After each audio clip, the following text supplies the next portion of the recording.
L'histoire des Yahana. Les Yahana peuplent essentiellement la province du Kulpelogo frontalière avec le Togo et le Ghana.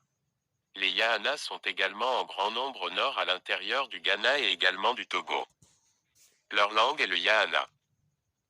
C'est une langue qui a été étudiée et décrite par une équipe de chercheurs conduite par le professeur Gérard Tiendrebeogo, linguiste à l'université Joseph Kizerbo. À partir de cette étude linguistique du Yahana, la Direction générale de la recherche en éducation et de l'innovation pédagogique, DGREIP, du ministère de l'Éducation nationale a mis en place une équipe qui a construit l'alphabet Yahana, produit un syllabaire pour apprendre à lire et à écrire en Yahana, un livret de calcul et un petit dictionnaire Yahana. Contactez la Direction de qualité de l'éducation formelle, ex-DGREIP pour les travaux déjà réalisés sur la langue Yahana, je dis bien langue nationale Yahana. Et non un dialecte. Les Yahana n'appartiennent pas à la même famille que Rialé. Non. Les Yahana sont descendants d'un frère de la famille royale de Gambaga. Les Yahana sont les princes de Gambaga. Yenanga, la fille du roi de Gambaga, est une fille Yahana, une princesse Yahana. Dans sa chevauchée, au cours d'une guerre, son cheval s'est emballé dans la brousse où elle y a rencontré un chasseur dans une hutte. Le chasseur a gardé Yenanga avec lui. Pendant un temps, Yenanga voulant rejoindre sa famille à Gambaga, se rendit à l'évidence qu'elle est tombée enceinte avec Rialé.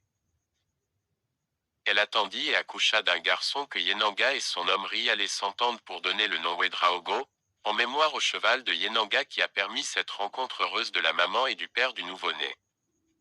Rialé était un chasseur issu de la famille des Mandés. Les Yahana sont de Gambaga et ne sont pas des parents de Rialé ni des Mandés. Après quelques années, Yenanga a décidé d'aller dans sa famille à Gambaga avec son enfant Wedraogo. À son arrivée, elle a été bien accueillie avec son fils et son époux.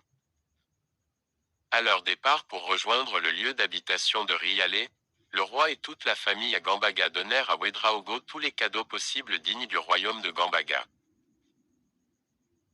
Ils furent accompagnés par de nombreux guerriers, des chevaux, des moutons, des chèvres, des céréales, des objets de valeur et vécurent auprès de la famille de Yenanga et de son enfant Wedraogo qu'ils éduquèrent par la transmission de la langue d'Agomba, Yahana, les cérémonies de mariage, de funérailles, de baptême des naissances, des fêtes coutumières. Toutes les traditions coutumières de Wedraogo sont issues de celles des habitants de Gambaga qui sont des oncles de Wedraogo. En bref, les Yahana sont les oncles de Wedraogo. Yenanga est la fille pour ses oncles ou la sœur pour ses frères ou ses sœurs à Gambaga notamment avec les Yahana et d'autres regroupements issus de Gambaga, Dagari ou autres. Source, Zong Nabal et Béné Gérard.